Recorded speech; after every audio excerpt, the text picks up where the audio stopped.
them, maybe before they leave or after they might have left office. Well. It is another day and another tale of the proverbial bush meat catching the hunter. A Lagos couple, now in police custody, took matters into their own hands when they kidnapped themselves and were demanding a 5 million naira ransom. According to Lagos State Police spokesperson Benjamin Hundeyin, the couple, a 53-year-old technician and wife, a 48-year-old masseuse and bone suitor, were arrested after a family member reported the purported kidnap.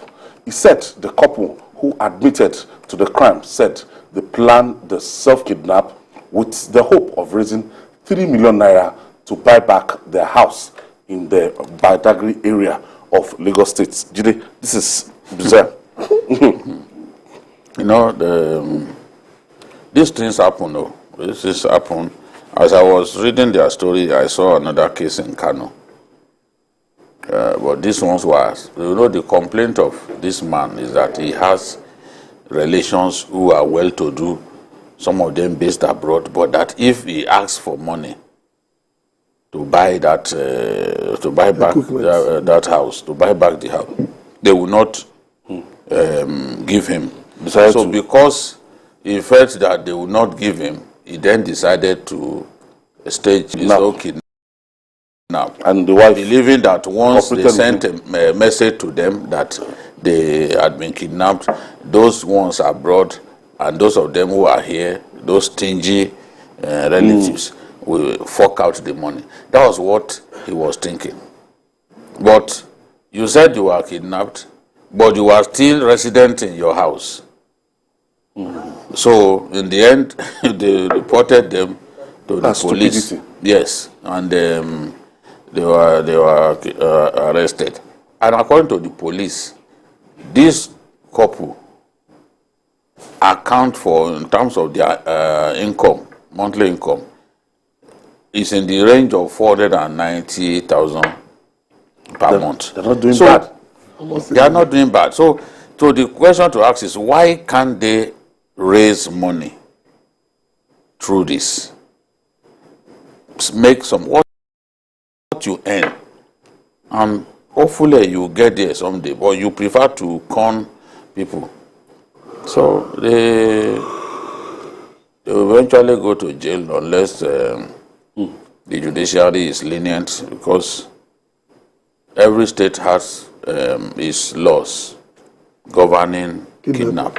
So they are not going to say that because it didn't really happen, you won't be punished. No, you are going to be punished. It's just like somebody raising an unnecessary alarm. You will make money. You will make money if you play the role of a whistleblower. But if you lied and you sent the security agencies on a wild goose chase, the law also permits your punishment as a so-called or fake whistleblower. So the couple are going to pay for their sins. Hopefully others will learn from this, but this has been happening for some time. I know it still won't stop.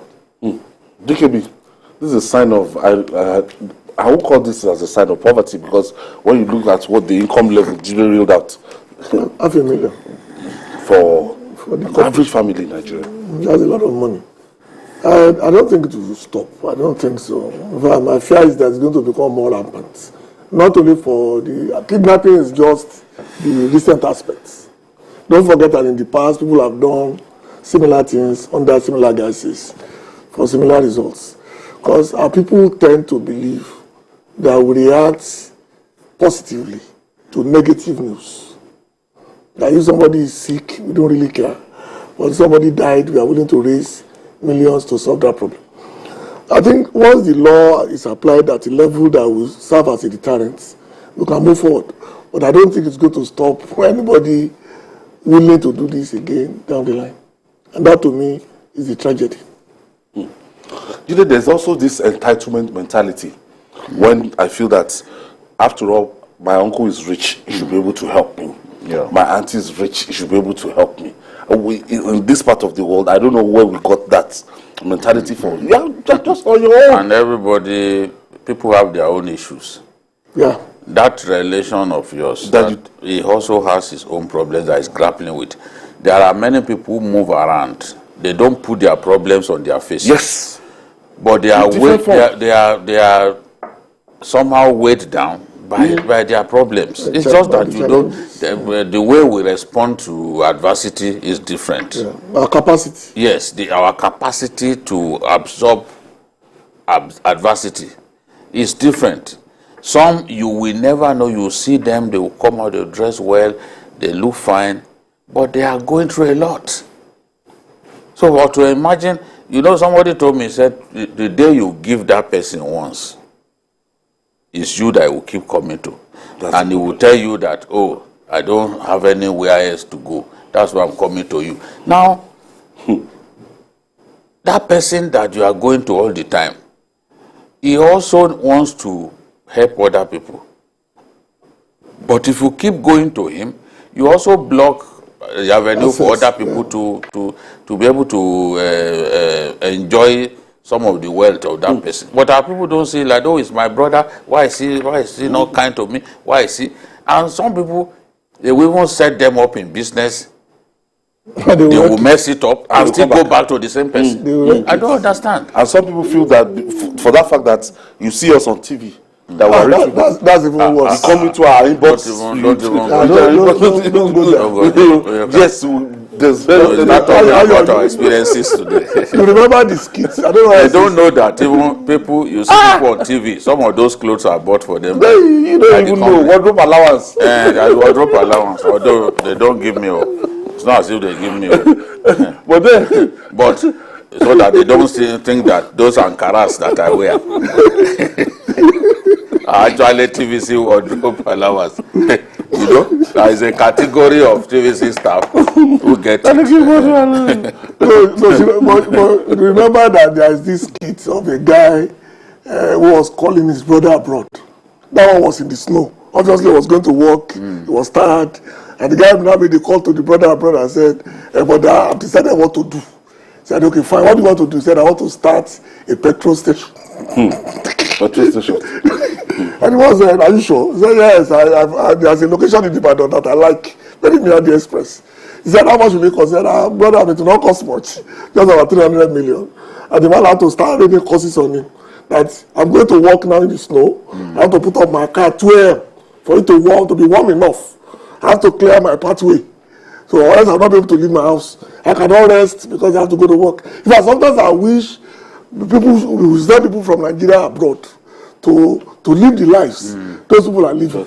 Nobody will ask for them for a couple again. Because I'm talking about those abroad because the pressure is so much on family members who have left Nigeria. You know what? I know people who relocated just 3 months ago who are already regretting. Yes. Because the lifestyle was in Nigeria you will survive. But over there, unless you work, you will not eat. People won't show you mercy. There's no mercy because the man you are looking for is somebody told me, our culture, is so good. Yeah. You get today you go to a man's house, you knock on his door. We eat food. Open the door for you. You eat good food. Good food. Madam will even give you food by kneeling down while giving it to you.